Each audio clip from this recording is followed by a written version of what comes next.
Hype for MLB the Show is at an all-time high, and you don't have to be great at the game to enjoy it. You just got to understand a few key concepts. So whether you're a returning player, a new player, or you're just not very good and you want to make better contact, tap in. We are about to go through everything you need to know to compete in MLB the Show 25. All right, hopping right in here, the first thing we're going to talk about is pitching. Now, to understand pitching, the first thing you have to understand is what each attribute does. So we're taking a look at the live series Roger Clemens here. Obviously, the first stat that stands out is stamina.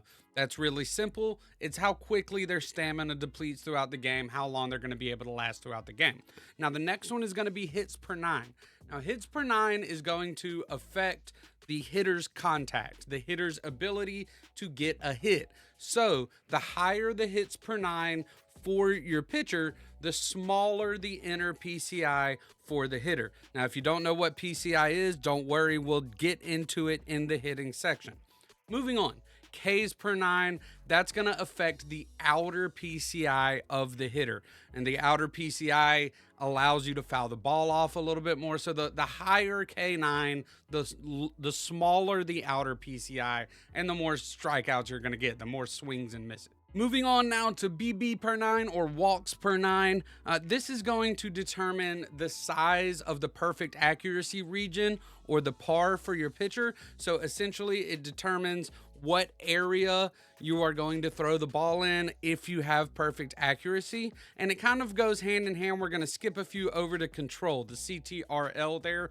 Control and BB9, walks per nine, kind of go hand in hand. Walks per nine is going to determine the size of the perfect accuracy region, and then control is going to determine how close to the center of the perfect accuracy region you are going to get. All right, moving back a little to home runs per nine. Now, this is really important. It's really not used in gameplay very much, or at all, really. So you really don't have to worry about home runs per nine in like Diamond Dynasty or online ranked or anything like that. The main thing that it's going to affect is if you sim a lot in franchise or Road to the Show or whatever, it's going to affect how many home runs a pitcher is going to give up. Now, moving on to pitching clutch.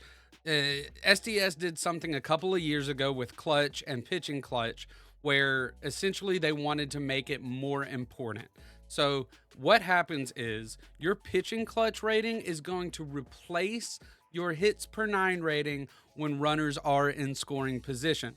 So for example, Roger Clemens pitching to somebody with the bases empty is going to have 103 hits per nine. But if there's a runner on second base, runners on second and third, whatever, his hits per nine is actually going to be 110, which means he's actually better in runners in scoring position situations, and it's going to make that PCI smaller for the hitter. So really important to know your clutch, your pitching clutch replaces your hits per nine when there are runners in scoring position. And then lastly, you have velocity and break, which are pretty self-explanatory. Velocity being how fast the pitches go, break being how much break there are on the breaking pitches. But a key thing to understand is that those ratings are just kind of like overall ratings for the pitcher. Each pitch actually has its own rating. So if you look at the top right corner there, you can see the velocity for each pitch that Roger Clemens has. But if you click your right stick in, you'll see that those ratings are going to switch. So now you can see the control. He's got 99 control on his fastball, 93 on his splitter, but only 81 on his sinker. So it's going to be harder to locate that. And if you click again, you will see the pitch break. You can see his splitter is just absolutely disgusting with 99 break, but the sinker not as good with 78 break. Now that we understand ratings, let's talk a little bit about quirks. SDS did a revamp of quirks a couple years ago to make sure that all of them are active. It used to be you had some inactive and active quirks. They all matter now. If you see them, they matter.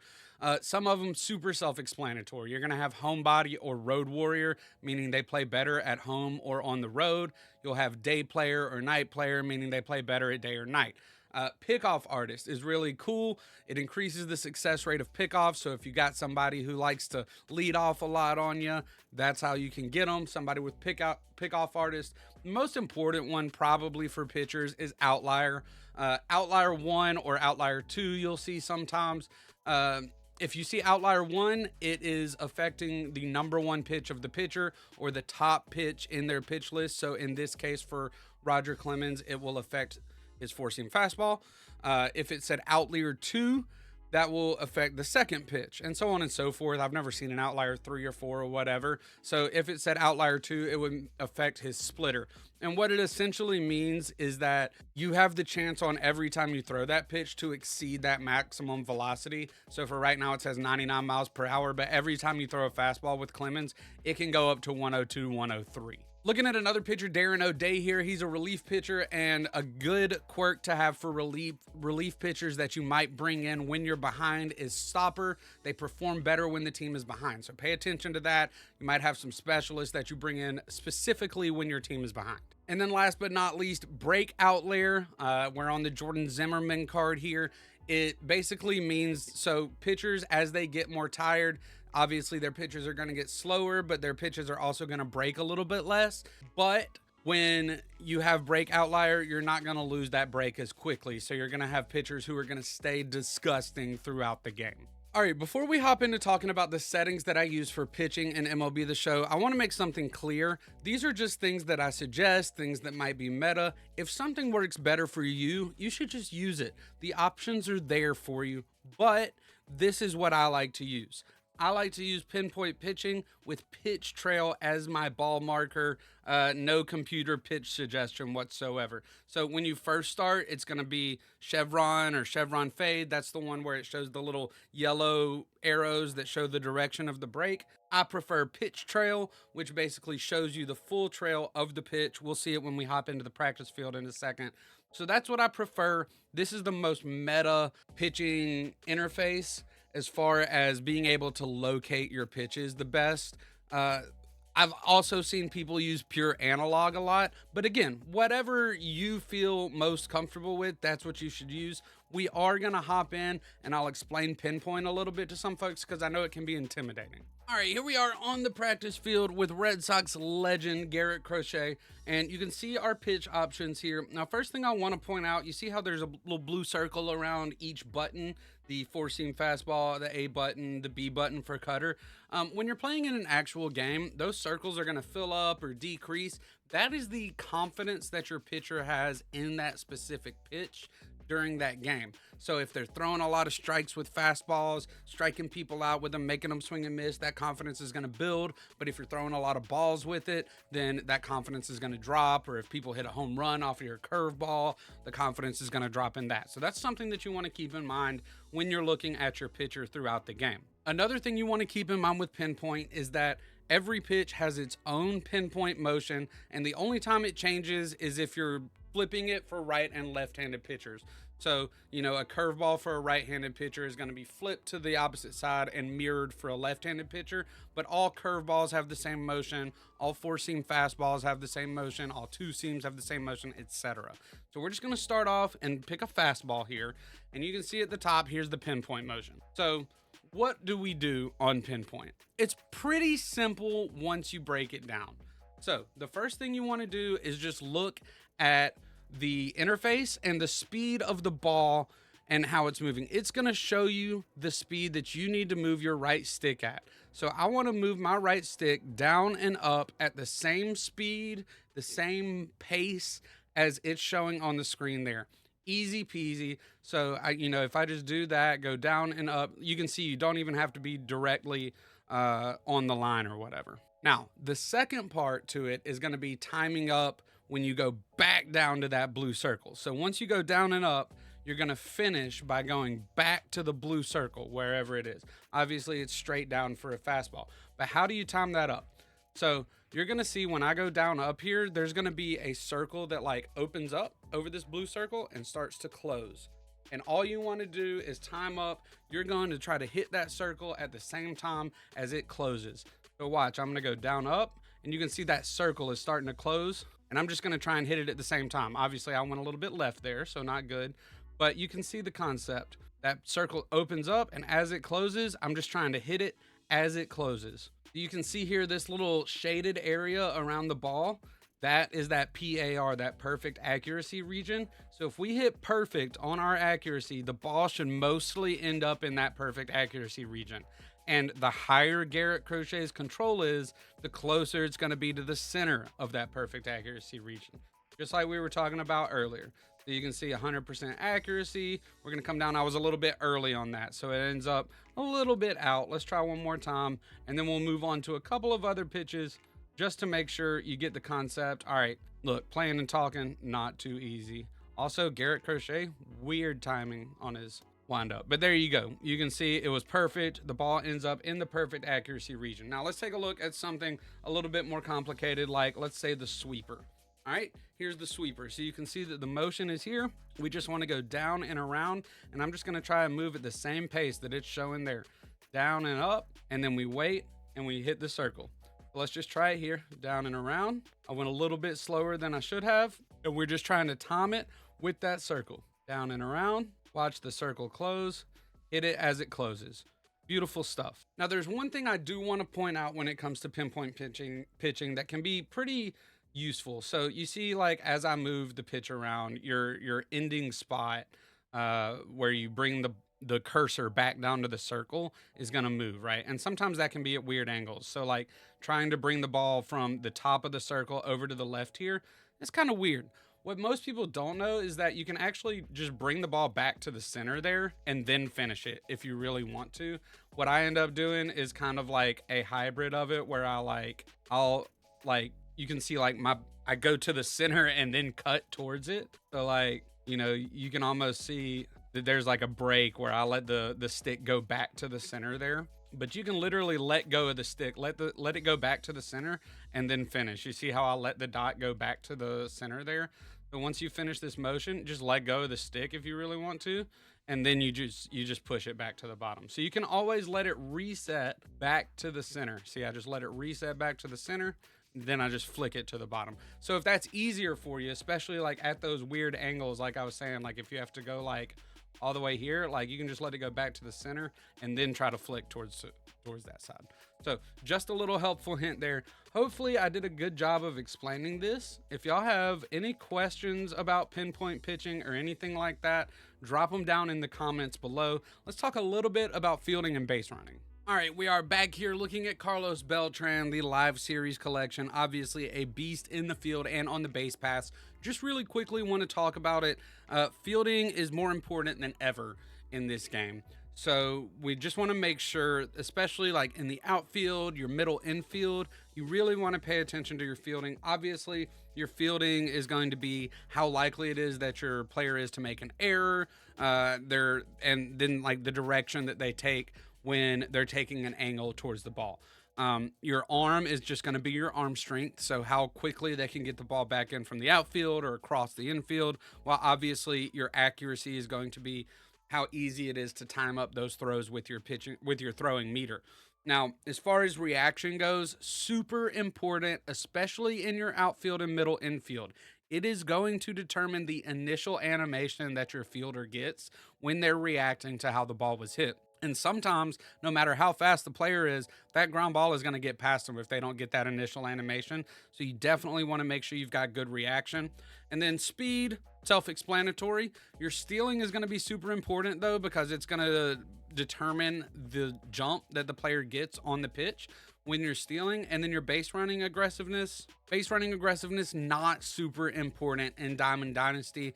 It is super important when you're simulating games in franchise. It's going to determine how often they're trying to steal, but really not something you want to pay a whole lot of attention to when it comes to Diamond Dynasty. As far as your settings go, I'm really big on analog select, where you pick the runner with the left analog stick, then press the button of the base you want them to go to. I like auto base running and auto sliding off, so you can have full control over what your base runner does. For fielding, button accuracy, definitely the biggest thing. It's user input. So you don't want to rely on the player ratings. You want to do user input. And then throw canceling, I do want to keep on. So if you double tap the button that you're throwing to, you can cancel it. And I like the drifting ball indicator when it comes to catch position, but you can try either one. Tons of people use trackball. I do like the auto infield jump and dive reaction. That's when they like auto jump or dive before the camera even switches to it, but no auto fielding, no auto throwing, and vibration off. I mean, that'll be important when it comes to hitting. I should have mentioned it with pitching as well. Vibration off. It's just, it bugs you too much and you really don't need it. All right, we're getting ready to start talking about hitting, the thing that people struggle with the most. Before we do that, though, if you could do me a favor, subscribe to the channel, hit that like button down below, drop some questions in the comments. Want to make sure that this video gets tons of visibility. All right, let's talk about hitting. All right, first things first, when it comes to hitting, just like pitching, you gotta understand your attributes. Now, obviously, they're pretty self-explanatory, but we just want to make sure that you understand what you're doing when you're building your team. Now, let's start off with contact versus right and contact versus left. Obviously, this is when you're facing right-handed or left-handed pitchers, and it's going to be how easy it is to make contact with them. It determines the size of your inner PCI. So whether it's the circles or the diamonds or the altitude or whatever, we'll take a look at it later, but that's what's going to determine the size of that versus the hits per nine that the pitcher has. Now, power versus right or left obviously is going to determine how far you hit the ball on average. Pretty self-explanatory. Vision. Let's talk about vision. So vision determines the size of your outer PCI. Some people don't use outer PCIs. We'll take a look at it in just a minute.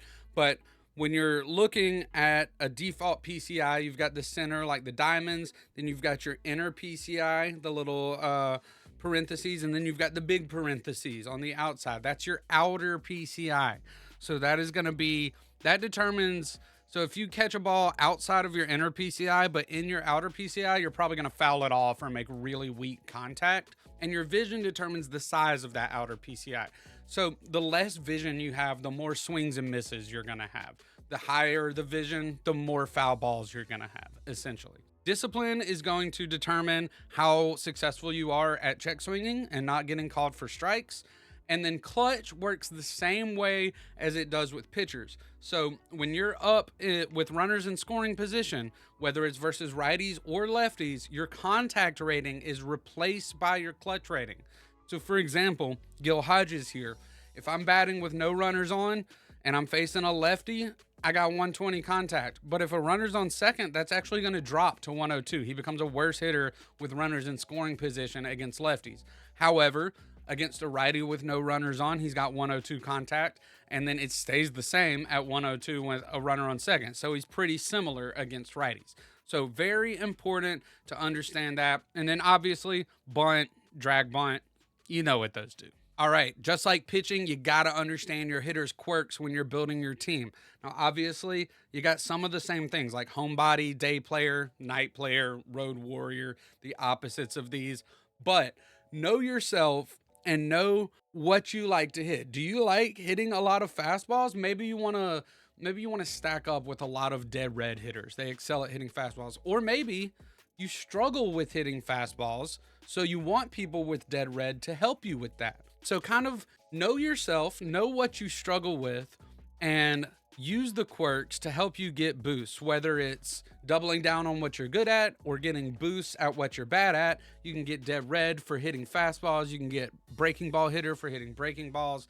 Obviously, fighter for performing better in the ninth inning or later is great. Same thing with situational hitter. Excels at driving in a runner from third with less than 2 outs. And then table setter, if you're trying to decide maybe who your leadoff hitter is, maybe look for somebody with table setter. All right, let's talk about your settings for zone hitting. Zone hitting is the primary meta hitting interface. Now, you can use directional, you can use timing, and you can have decent success. But if you want to have the most input and impact over what, like the translation from the buttons you hit on your controller to what happens on the screen, you got to get used to zone.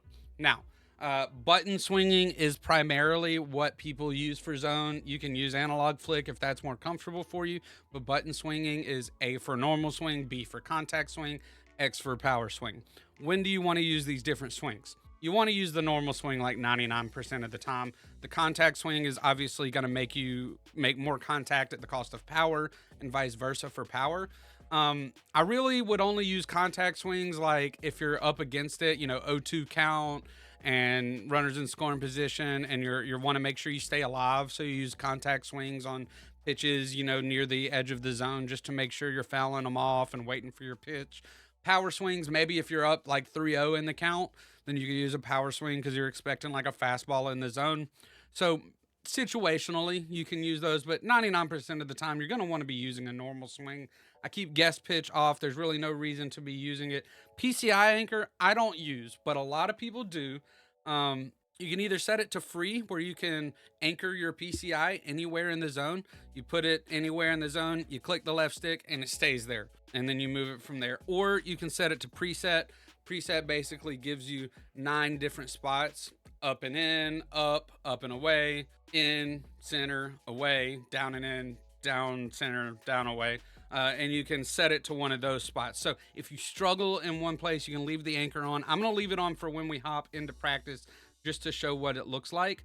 And then the dots will show you, I'll show you in practice. Now, as far as your PCI goes, I like to use just diamonds only, black PCI, 80% opacity. I'm a little bit unique with the black PCI, but just to show you kind of what we were talking about, we're going to go ahead and set it to what I believe is the default PCI, which is a basic inner and outer and diamonds in the center, and then yellow color. So this is like the default PCI, but you can really go with whatever you want. We'll look at a couple different ones. Let's hop onto the practice field. All right, here we are on the practice field. Old Garrett Cole, this is the only time you're going to see him this year. I wish, I don't like the Yankees, but I hate that he has to have Tommy John. I was looking forward to seeing the beard return. Anyways, let's talk about the PCI real quick. So when I say the PCI, this is what I'm talking about. This big yellow thing moving around. Now, what does it mean? Okay. So the center, the diamonds in the center, that is your sweet spot. And more specifically, the fatter diamonds, those are the ones that you want to try and hit on. So like Rafael Devers is more of a fly ball hitter here. So you're really gonna want to try and hit that top diamond to try and get underneath it. By the way, I'm looking at my OBS and swinging, so don't judge me. Now, the inner PCI is that parentheses that's right outside of the diamond. If theoretically, if you make contact and you get the pitch inside that inner PCI, that should be good enough to put the ball in play or, make contact with it. That is what your contact rating and the pitcher's hits per 9 rating determines, the size of the inner PCI.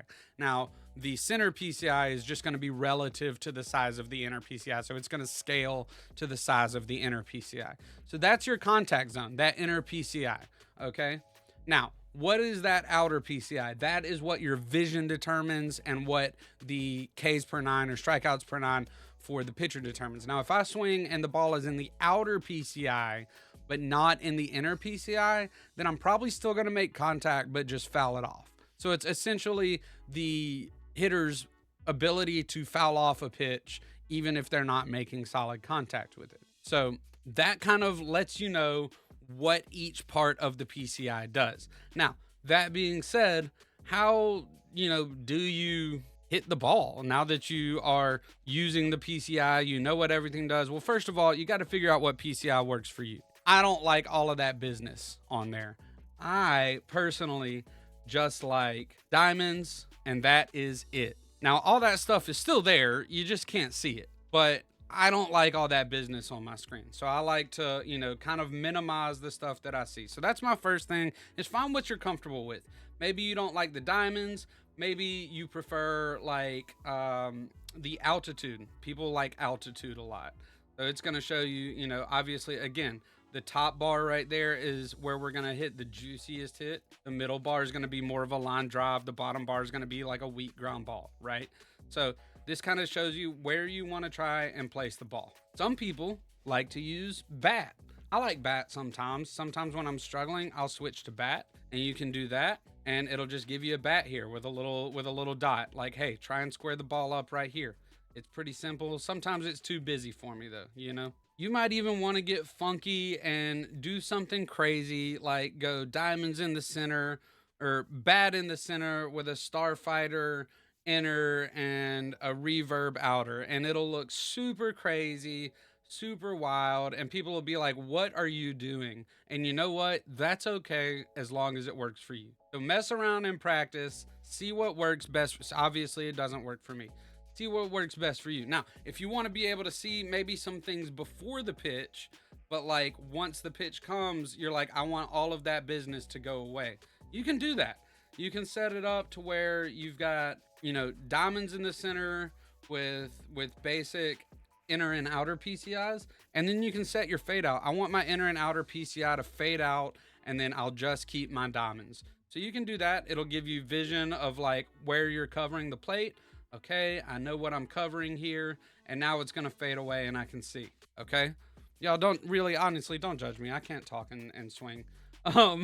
So anyways, you can set it. It'll fade out. Whatever you feel most comfortable with, that is the first step. All right, hitting tip number 2, you don't have to swing at every pitch. And honestly, you shouldn't be swinging at most pitches.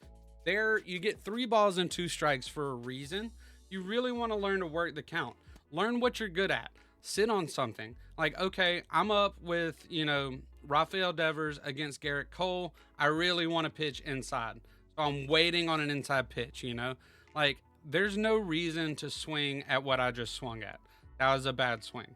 If I tell myself I'm only going to swing at a fastball up here, up and in, then you can sit there and you can wait on it. Now, as you get better at the game, you'll be able to adjust, but there's no reason why you can't just sit on a fastball and just wait on that. Now, obviously, once you get to 2 strikes, maybe you start protecting the plate with a contact swing or something to that effect. But because I'm sitting on inside pitches there, even though it's a slider, I'm super prepared for it and I'm ready to go. There we go. Nice little perfect. All right, your next tip is going to be use your PCI anchors if you want to. What a PCI anchor does, not only does it start your PCI at a certain spot in the zone. So if I move it up and click my left stick there, it's going to start my PCI high, but it's going to increase your contact in that area of the zone.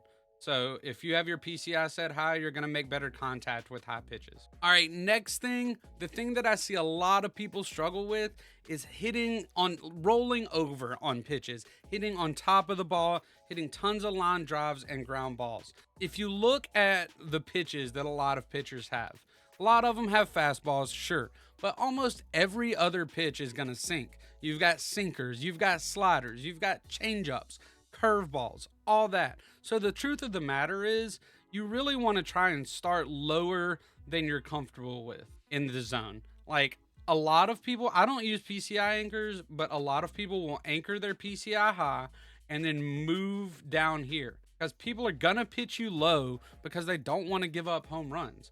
So you start your PCI up here, you bring it down here, and then you can just move back up when it's pitched high, right? So that's a really good tip.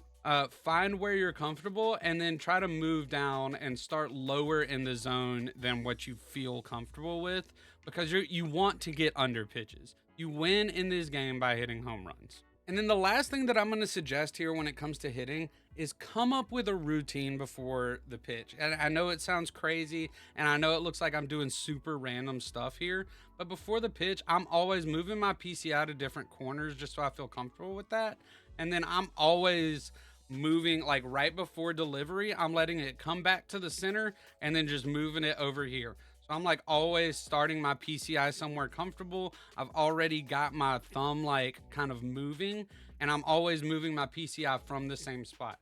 Get yourself into a rhythm and I promise you it will help. Get you whatever it is. Some people will like wiggle it up here or like, kind of do something like this or move it up before the pitch. But kind of just sitting there and just waiting and trying to adjust from the center, that's what causes you to overreact and kind of, go like way below the zone with your PCI or way above the zone with your PCI.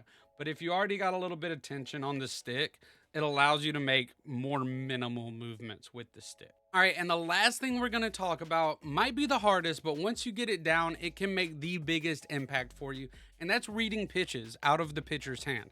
With the exception of a couple pitchers that have kind of funky releases, you can almost always find out what kind of pitch it's going to be coming out of their hand.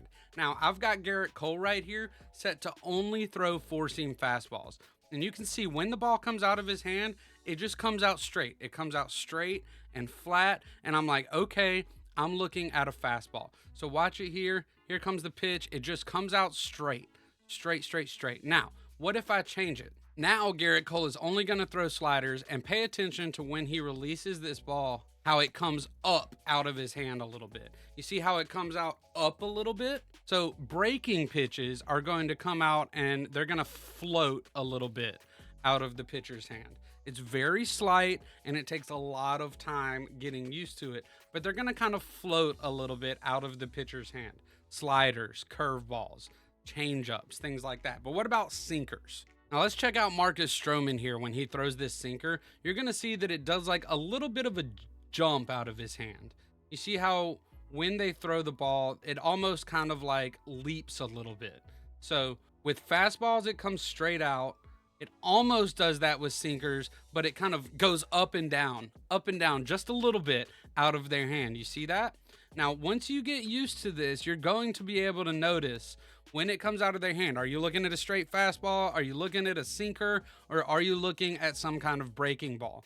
So look, is it coming out straight? Is it kind of leaping out? Or is it kind of floating out? So once you get used to those three things, you'll be able to kind of get used to your timing and know what you're trying to time up when it comes out.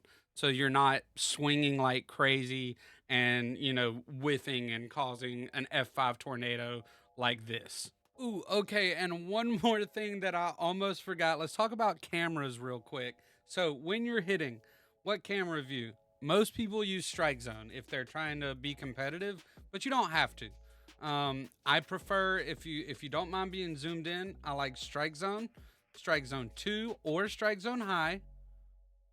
But a lot of people like to see their full player models. I can respect that. So strike zone 3, or I really like fisheye 2 if you're really intent on seeing your full player model.